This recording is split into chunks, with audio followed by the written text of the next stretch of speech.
ఇక్కడ వీళ్ళు చేస్తున్న ఏదైతే కొంతమంది ఇద్దరు ముగ్గురిని తీసుకుని వచ్చి ఇలా ఇచ్చేసారు అలా ఇచ్చేసారు అని చెప్పేసి మాట్లాడుతున్నారు. అంటే ఇందులోని కూడా మేము అబ్జర్వ్ చేసుకుంటే అంటే ప్రతిదానికి ఒకటేంటంటే వీళ్ళ పరిస్థితి ఎలా ఉందంటే గుడ్డ కాల్చి మొహాన్ని పెడితే వాళ్ళే తుడుచుకుంటారు. ఏదో అంటారు కదా, గుడ్డ కాల్చి మొహం మీద పడేస్తే వాళ్ళు తుడుచుకుంటారని కాన్సెప్ట్.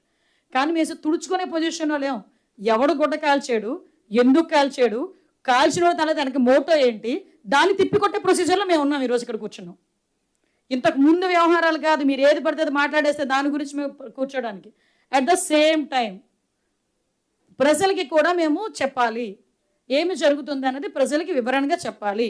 కాబట్టి చెప్పే పరిస్థితి కూడా మా అందరికీ కూడా ఉంది ఇక్కడ. కాబట్టి ఎవరో అన్నారు మనీ ట్రాన్సాక్షన్స్ జరిగినాయి అని.